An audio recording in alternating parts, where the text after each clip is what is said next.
Assalamualaikum warahmatullahi wabarakatuh. Saya perwakilan dari kelompok 2 akan membawakan materi tentang organ pernafasan, organ peredaran darah, reproduksi, dan pubertas. Materi yang pertama akan dibawakan oleh Saudari Dinda. Kepadanya saya persilahkan. Bismillahirrahmanirrahim. Assalamualaikum warahmatullahi wabarakatuh. Saya Dinda Rati Oktiarani akan menyampaikan materi yang pertama, yaitu tentang organ pencernaan dan fungsinya pada manusia. Yang pertama ada pengertian sistem pencernaan. Sistem pencernaan merupakan sistem yang memproses, mengubah makanan dan menyerap sari makanan yang berupa nutrisi-nutrisi yang dibutuhkan oleh tubuh.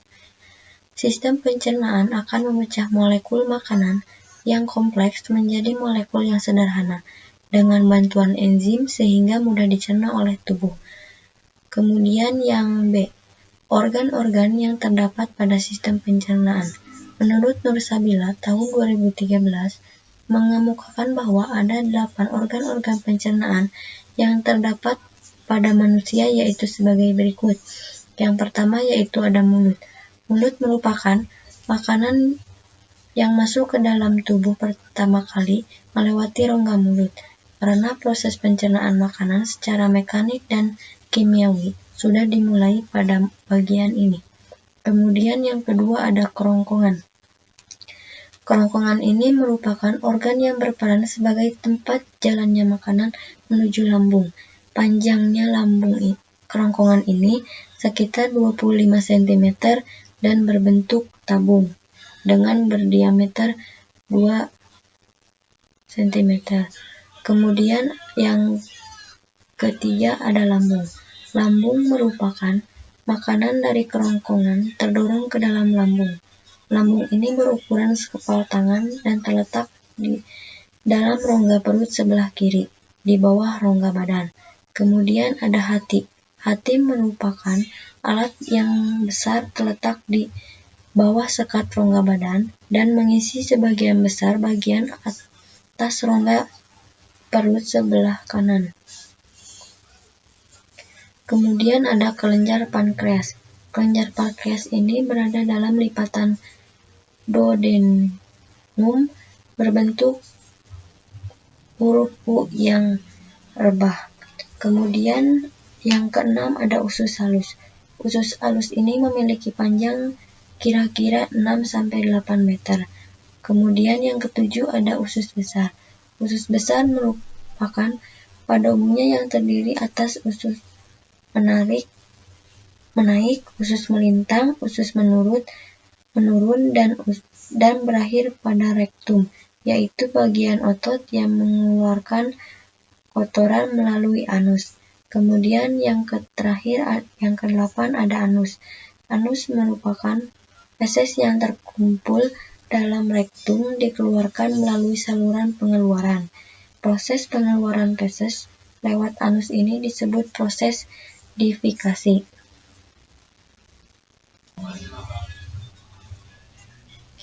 Kemudian yang C, ada fungsi sistem pencernaan. Organ pencernaan manusia terdiri dari gigi, lidah, kerongkongan, lambung, usus halus, usus besar, dan anus. Organ-organ tersebut telah memiliki fungsi-fungsi masing-masing yang akan memudahkan proses pencernaan. Yang pertama yaitu ada gigi. Gigi berfungsi sebagai pemotong makanan. Yang kedua, pengoyak makanan. Yang ketiga, penggiling makanan. Kemudian ada lidah. Di sini lidah berfungsi sebagai untuk membantu mencegah dan menelan makanan menuju ke kerongkongan, mengatur proses makanan agar dapat dikunyah oleh gigi, dan membantu dalam menelan makanan. Kemudian yang ketiga ada kerongkongan. Kerongkongan berfungsi sebagai untuk menyalurkan makanan ke lambung. Kemudian yang keempat ada lambung. Lambung berfungsi sebagai yang pertama, sebagai menampung makanan, yang kedua, sebagai penggerus atau penghalus makanan, kemudian yang kelima ada usus halus. Usus halus di sini berfungsi sebagai tempat pencernaan dan penyerapan nutrisi. Kemudian yang keenam ada usus besar. Usus besar di sini berfungsi sebagai yang pertama penyerap air, yang kedua usus besar berfungsi sebagai tempat penyimpanan akhir sebelum feses dikeluarkan lewat anus. Kemudian yang ketujuh ada anus. Anus di sini berfungsi sebagai pembuangan feses. Dan yang kedelapan ada hati. Hati berfungsi sebagai membantu dalam proses pencernaan makanan. Yang kedua, hati berfungsi sebagai menyimpan energi tubuh dalam bentuk glikogen dan mengubahnya menjadi glukosa. Namun ketika glukosa darah itu rendah. Sekian materi yang dapat saya sampaikan. Terima kasih. Poin selanjutnya yaitu cara memelihara organ pencernaan pada manusia. Sistem pencernaan memiliki fungsi utama mengubah makanan menjadi nutrisi yang dibutuhkan tubuh. Nutrisi antara lain diperlukan untuk proses perkembangan, perbaikan sel tubuh, termasuk sebagai sumber energi sehari-hari. Perubahan pola makan dan gaya hidup dapat berdampak positif pada peningkatan kesehatan sistem pencernaan seseorang. Berikut adalah beberapa cara berbasis riset yang bisa diterapkan untuk mencegah gangguan pencernaan. Yang pertama, mengonsumsi makanan utuh tanpa diproses. Yang kedua, memperbanyak konsumsi serat, karena dengan kita mengonsumsi banyak serat, kita bisa memperlancar sistem pencernaan.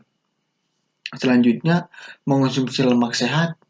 Lemak juga dapat berperan penting dalam proses pencernaan pada manusia karena lemak sehat dapat menyerap nutrisi dengan tepat. Yang keempat yaitu minum cukup air. Dalam tubuh manusia, sebagian besar itu banyaknya air. Jadi, air itu berfungsi untuk membantu sistem pencernaan agar lebih lancar. Kemudian yang kelima adalah kelola stres. Yang keenam ada makan dengan sadar.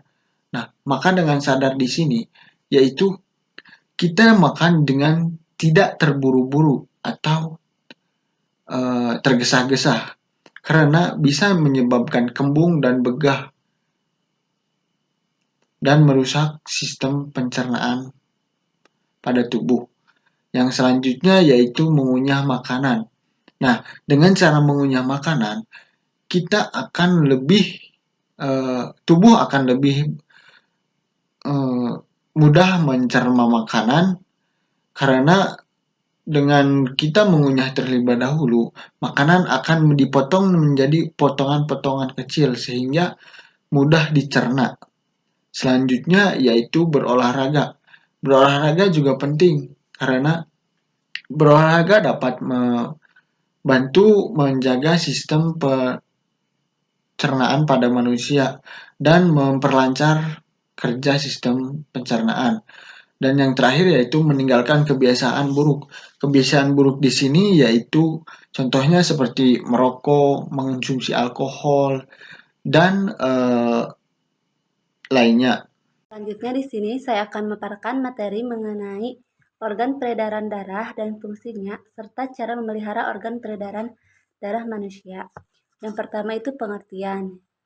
Sistem peredaran darah merupakan sebuah sistem pada tubuh manusia yang berguna untuk menyalurkan berbagai zat menuju sel tersebut. Sistem peredaran darah di sini berfungsi sebagai keseimbangan suhu dan pH pada manusia. Nah, sistem peredaran darah di sini terbagi menjadi 3. Yang pertama itu jantung. Jantung di sini berfungsi sebagai memompa darah ke seluruh bagian tubuh. Yang kedua itu pembuluh darah. Pembuluh darah di sini berfungsi untuk mengedarkan darah dari jantung ke berbagai jaringan tubuh manusia maupun sebaliknya. Yang ketiga itu darah berperan sebagai pembawa nutrisi, oksigen, hormon, dan antibodi ke seluruh bagian tubuh manusia. Selanjutnya itu ada cara memelihara kesehatan organ peredaran darah manusia itu ada 10. Yang pertama itu rajin berolahraga. Yang kedua melakukan pijat.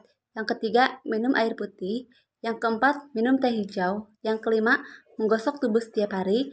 Yang keenam, menghilangkan stres. Yang ketujuh, mengurangi alkohol. Yang kedelapan, mengangkat kaki. Yang kesembilan, melakukan peregangan. Dan yang terakhir, mengonsumsi makanan pelancar aliran darah. Sekian materi yang dapat saya sampaikan. Terima kasih. Materi selanjutnya yaitu tentang reproduksi manusia. Sistem reproduksi adalah suatu rangkaian interaksi organ dan zat dalam organisme yang dipergunakan untuk berkembang biak. Sistem reproduksi pada suatu organisme berbeda antara jantan betina. Sistem reproduksi pada perempuan berpusat di ovarium. Reproduksi pada manusia terjadi secara seksual, artinya terbentuknya individu baru diawali dengan bersatunya sel kelamin laki-laki atau sperma dan sel kelamin wanita atau sel telur. Sistem reproduksi manusia dibedakan menjadi alat reproduksi manusia dan alat reproduksi laki-laki dan perempuan. Sistem reproduksi manusia memiliki 4 komponen utama dalam sistem reproduksinya. Yang pertama ada organ penghasil sel kelamin, yang kedua yaitu saluran reproduksi, yang ketiga ada kelenjar tambahan, yang keempat ada alat kopulasi atau senggama. Sistem reproduksi laki-laki dan wanita. Sistem reproduksi laki-laki dirancang untuk menghasilkan, menyimpan, mengirim sperma. Sistem reproduksi laki-laki terdiri dari alat kelamin luar dan alat kelamin dalam. Alat kelamin luar terdiri dari skrotum. Skrotum berperan untuk menjaga suhu testis agar sesuai untuk memproduksi sperma. Yang kedua itu ada penis. Penis itu berfungsi sebagai saluran kencing atau urin sekaligus tempat keluarnya sperma. Yang ketiga ada testis. Testis berfungsi untuk memproduksi sperma atau spermatogenesis yang berlangsung selama 2-3 minggu dan hormon testosteron. Yang keempat ada epididymis. Epididymis merupakan saluran panjang yang terletak di belakang testis. Organ ini berfungsi membawa dan menyimpan sel sperma yang telah diproduksi di testis. Selanjutnya ada alat kelamin bagian dalam terdiri dari vas deferens. Vas deferens terletak di belakang kandung kemih. Vas deferens berfungsi sebagai pengantar sperma matang ke uretra sebagai persiapan ejakulasi. Yang kedua ada vesicula seminalis, merupakan organ berbentuk kantung yang menempel pada vas deferens di dekat bagian dasar kandung kemih. Organ ini berguna dalam memproduksi cairan sebagai pemberi energi sperma untuk bergerak. Yang ketiga ada saluran ejakulasi. Saluran ini terbentuk dari gabungan vas deferens dan vesicula seminalis. Yang keempat ada saluran kemih. Organ ini disebut juga saluran sebagai uretra dan berfungsi untuk membawa urin dari kandung kemih keluar tubuh. Yang kelima ada kelenjar prostat, terletak pada bagian bawah kandung kemih di depan rektum dan anus. Kelenjar ini berfungsi menambahkan cairan yang membantu sperma pada saat terjadinya ejakulasi dan membantu membuat sperma tetap sehat. Yang keenam ada kelenjar bulbouretral, disebut juga sebagai kelenjar Cowper. Organ ini berfungsi untuk memproduksi cairan yang melicinkan saluran kemih. Bagian B ada sistem reproduksi wanita. Alat reproduksi wanita juga terdiri dari alat kelamin dalam dan alat kelamin luar. Alat kelamin bagian luar terdiri dari lubang vagina, labia majora, labia minora, mons pubis, dan klitoris. Sedangkan pada alat kelamin bagian dalam terdapat ovarium, tuba falopi atau oviduk, dan uterus atau rahim.